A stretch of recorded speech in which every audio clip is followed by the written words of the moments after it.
আসসালামু আলাইকুম, আমি doctor S M Nazmul Hasan Sagar. আমি আজকে কথা বলবো ক্যান্সার নিয়ে কিছু মিথ বা ভ্রান্ত ধারণা নিয়ে। আমার কাছে রোগীরা বিভিন্ন সময় বিভিন্ন রকম কোশ্চেন করে থাকে। একটা রোগী কিছু কোশ্চেন আমাকে করেছে, সেগুলো নিয়ে আমি একটা একটা করে এই ভ্রান্ত ধারণাগুলা যে আসলে কতটা ভ্রান্ত সেটা সম্পর্কে আপনাদেরকে একটু বলতে চাই। প্রথম কোশ্চেন যেটা রোগীরা করে যে ইজ ক্যান্সার কন্টাজিয়াস, মানে ক্যান্সার কি সংক্রমক কিনা? না, ক্যান্সার সংক্রমক না।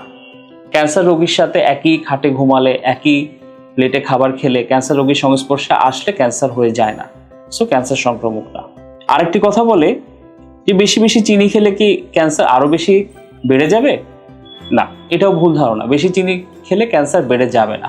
তবে কিছু কিছু ক্যান্সারের ক্ষেত্রে ওবেসিটি, মানে মেদস্থূলতা যেটাকে বলা হয়, মোটা হয়ে যাওয়া, এইটা রিস্ক ফ্যাক্টর হিসেবে কাজ করে। তো চিনি খেলে, বেশি বেশি চিনি খেলে বা বেশি বেশি যদি আমরা ফাস্ট ফুড এই জাতীয় খাবার খাই, তাহলে সেই ক্ষেত্রে যদি মোটা হয়ে যায়, তাহলে সেই ক্ষেত্রে কিছু কিছু ক্যান্সার যেমন কোলন ক্যান্সার, ব্রেস্ট ক্যান্সার, এগুলো হওয়ার সম্ভাবনা বেড়ে যায়। সো অতিরিক্ত চিনি আমাদের পরিহার করা উচিত। তবে চিনি বেশি খেলে ডাইরেক্ট ক্যান্সার হওয়ার সাথে কোনো সম্পর্ক নাই, এটি একটি ভুল ধারণা। আরেকটি আমরা পাই যে সেলফোন থেকে কি ক্যান্সার হয় কিনা? না, এটি ভুল ধারণা। সেলফোন থেকে ক্যান্সার হয় না। আরেকটি আমরা অনেকে জিজ্ঞেস করে যে সানস্ক্রিন মাখলে স্কিন ক্যান্সার আমরা সম্পূর্ণ প্রিভেন্ট করতে পারবো কিনা? নো, সানস্ক্রিন বেসিক্যালি আমাদের সূর্যের যে ক্ষতিকারক রশ্মি আলট্রাভায়োলেট রে, ওইটা থেকে আমাদের চামড়াকে প্রতিরক্ষা করে। এখন এইটা মাখলে যে স্কিন ক্যান্সার হবে না, একদম প্রতিরোধ হয়ে যাবে, সেটি আসলে সত্য না। আরেকটি কথা জিজ্ঞেস করে যে সব ক্যান্সার পেশেন্টেরই কি অনেক বেশি ব্যথা হয়? না, সব ক্যান্সার পেশেন্টই ব্যথা নিয়ে প্রেজেন্ট করে না।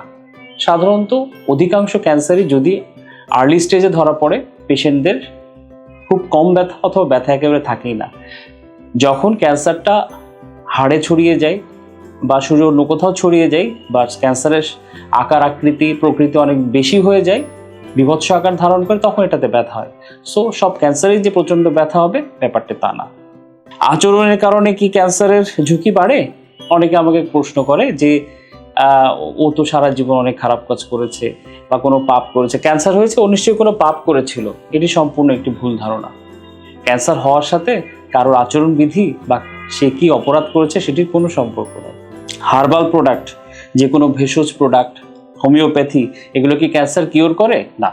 আধুনিক বিশ্বের গবেষণা মতে, চিকিৎসা ব্যবস্থার গবেষণা মতে এগুলো প্রমাণিত সম্পূর্ণ যে হার্বাল প্রোডাক্ট বা হোমিওপ্যাথি এগুলো দিয়ে ক্যান্সারের চিকিৎসা সম্ভব না।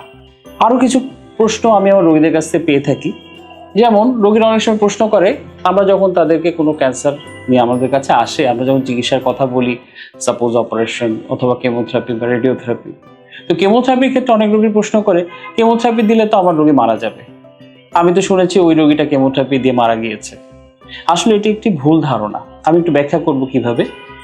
কেমোথেরাপি একটি চিকিৎসা, ক্যান্সারের চিকিৎসা।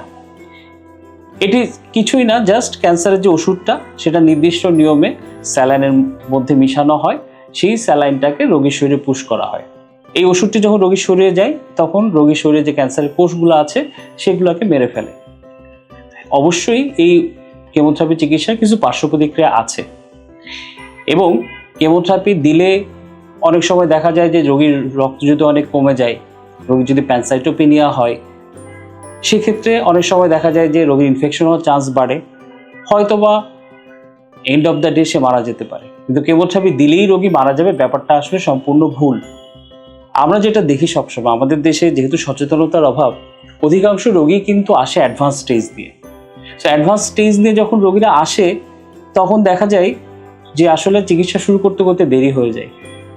হয়তোবা ডাক্তার কাছে সে আগে গিয়েছিল, ডাক্তার তাকে চিকিৎসার পরামর্শ দিয়েছে, কিন্তু সে ডাক্তারের কথা না শুনে চিকিৎসাটা নেয় নাই। যখন রোগটা অ্যাডভান্স স্টেজে চলে যায়, তখন চিকিৎসা শুরু করার পরেও হয়তোবা সে চিকিৎসাটা কন্টিনিউ করতে পারে না। এই ধরনের আরও অনেক কিছু ভ্রান্ত ধারণা রোগীদের মধ্যে রয়েছে। একটা একটা করে সবগুলোর উত্তর আমি দিব। আসুন এই ধরনের ভ্রান্ত ধারণা থেকে আমরা নিজেদেরকে দূরে রাখি, আমরা বিশেষজ্ঞ চিকিৎসকের পরামর্শ নিই, সঠিক সময়ে সঠিক রোগ নির্ণয় এবং সেটা চিকিৎসা, এটাই ক্যান্সার চিকিৎসার মূল পন্থা। সবাইকে ধন্যবাদ।